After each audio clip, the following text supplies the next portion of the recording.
Hello, I am Vidya Patil from Yashwantrao Savan Institute of Science, Satara. Today I am giving the information about peptide bond. In case of proteins, there are several bonds are present for stabilization of the structure. Peptide bond, ionic bond, disulfide bond, hydrogen bond and hydrophobic interaction. All these bonds are present in the protein structure. But when we consider the backbone of protein, there is a very important bond is peptide bond. This bond is present in two amino acids. Okay, what are the peptide bond? It is present in between the two amino acids present in polymer of protein, that is peptide chain. Here just see how the amino acids are linked together to make a protein. Just see the reaction. In this reaction, first amino acid joins to the second amino acid by using a peptide bond. There is a formation of peptide bond in between these two amino acid. Suppose here R side chain containing amino acid is the first amino acid. Its carboxylic group attaches to the NH2 group of second amino acid contain R dash side chain. What happens? There is a removal of one H2O group. Removal of one H2O group, COH group and NH2 group. They are joined together to form a C double bond ONH bond and elimination of one H2O takes place. This CONH, CN carbon nitrogen bond is referred as a peptide bond. Here again same reaction with some detailed aspects. Again I discussed here peptide bond formation is the reaction in which condensation of carboxylic group of first amino acid and amino group of second amino acid takes place, removal of water molecule and formation of carbon nitrogen bond, that is CONH bond, called as a peptide bond. So this is the peptide bond formation reaction. Here peptide bond was first time studied by the Linus Pauling and Robert Corey. Using the X-ray crystallographic techniques, they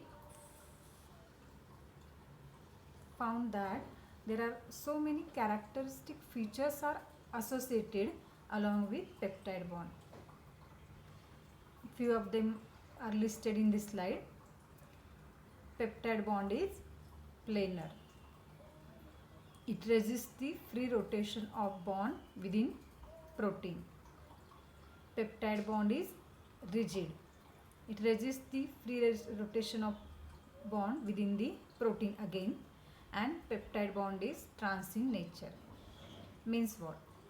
Just see here in this diagram. When we consider as a plane, at that time carbon nitrogen bond, okay, carbon nitrogen bond CONH bond is a parallel towards the interfacing plane, that is bond is planar, bond is rigid.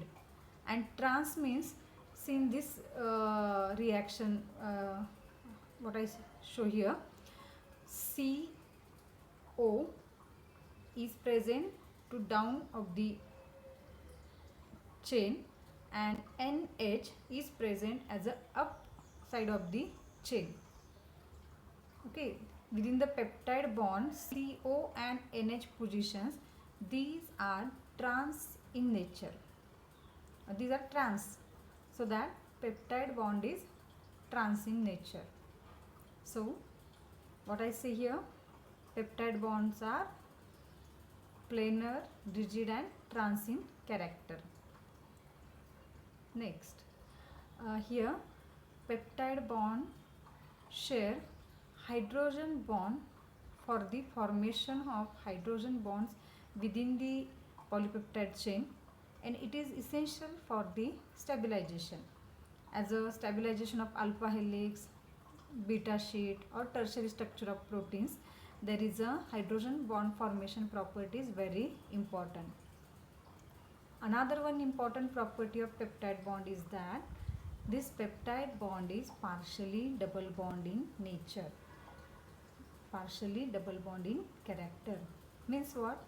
Whatever the typical bond length between the carbon and nitrogen, it is single bond for bond length for single bond, it is 1.45 angstrom, and for carbon and nitrogen atom, it is, for when double bond is there, it is 1.27. But in case of peptide bond, this value, carbon nitrogen bond value, is 1.32 angstrom. In this figure, carbon nitrogen bond length is 1.32 angstrom, while here same, in the same example, carbon nitrogen value is also present, it is 1.45 angstrom. It indicates that there is a peptide bond is double bond in character. Means what? Single bond length is 1.45, double bond length between carbon nitrogen, it is 1.27, and in case of peptide bond, carbon nitrogen bond length is 1.32. It is in between these two values, so that it is concluded that it is partially double bond in character, partially double bond in character. Okay, now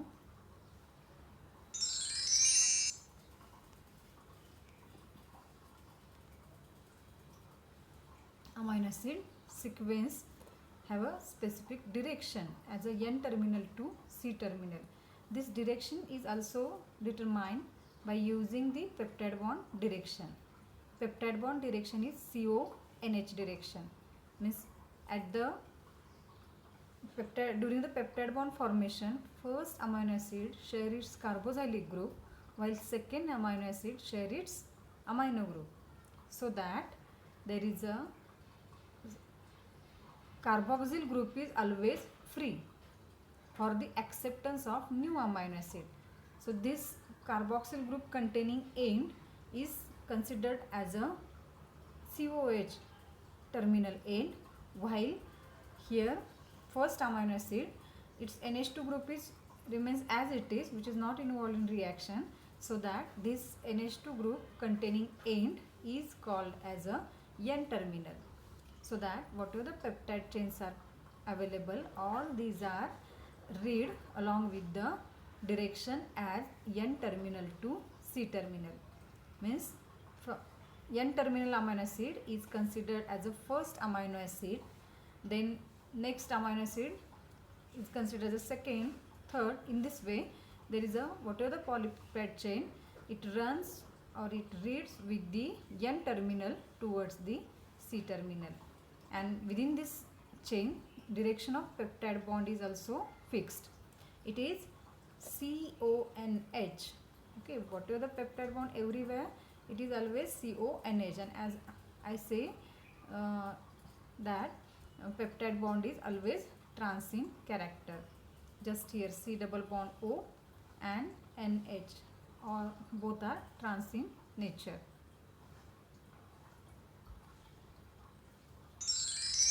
Thank you.